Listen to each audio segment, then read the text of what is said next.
ஒரு நாள் ஆபீஸில் வேலை செய்யும் பணியாட்கள் நோட்டீஸ் போர்டில் ஏதோ எழுதியிருக்கிறதே என்று பார்க்கச் சென்றனர்.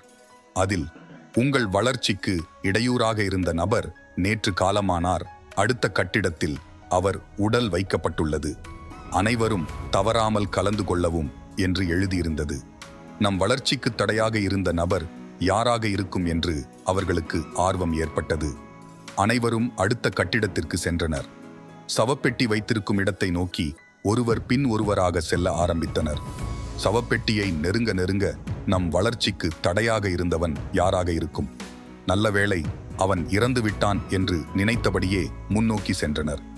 சவப்பெட்டியினுள் எட்டி பார்த்தவர்களுக்கு தூக்கி வாரி போட்டது. அதில் ஒரு முகம் பார்க்கும் கண்ணாடி மட்டுமே இருந்தது. சவப்பெட்டியுள் யாரெல்லாம் பார்க்கிறார்களோ அவர்கள் முகமே அதில் தெரிந்தது. கண்ணாடி அருகில் ஒரு வாசகம் எழுதியிருந்தது. உங்கள் வளர்ச்சிக்கு நீங்கள் மட்டுமே காரணம். நீங்கள் வளர வேண்டும் என்றால் அது உங்கள் கையில் மட்டுமே உள்ளது. உங்கள் வளர்ச்சியை உங்களை தவிர வேறு யாராலும் தடுத்து நிறுத்த முடியாது என்று இருந்தது. உங்கள் வாழ்க்கையை உங்கள் முதலாளியால் மாற்ற முடியாது, உங்கள் நண்பர்களால் மாற்ற முடியாது. நீ நினைத்தால் மட்டுமே உன் வாழ்வை மாற்ற முடியும். அந்த ஜென் குருவிடம் 4 மாணவர்கள் பயிற்சி பெற்று வந்தார்கள். ஒரு நாள் அவர்கள் 7 நாள் மௌனம் கடைபிடிப்பதென தீர்மானித்தார்கள். முதல் 2 நாளும் மௌனமாகவே போயிற்று. 3ஆம் நாள் இரவு தூங்கப் போயினர். விளக்குகள் அணைக்கப்படவில்லை. யாராவது விளக்கை அணையுங்களேன் என்றான் ஒருத்தன். அவன் இப்படி சொன்னதால் அவனின் மௌனம் கலைந்தது. 2ஆவதாக, நாம் மௌனம் காக்கிறோம், பேசக்கூடாது என்றான்.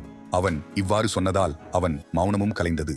3ஆவதாக, நீ என்ன செய்கிறாய், நீயும் பேசுகிறாயே என்றான். இப்போது இவன் மௌனமும் கலைந்தது.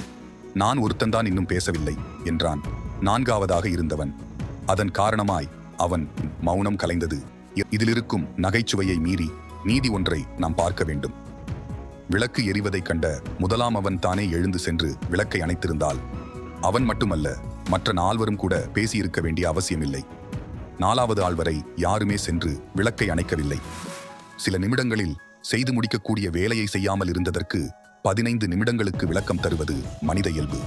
ஒரு வேலையை செய்து முடிக்க காரணமே சொல்ல வேண்டாம். ஆனால் செய்யாமல் இருக்க தேவையான காரணங்களை சிரமப்பட்டு தேடிக்கொண்டிருப்போம்.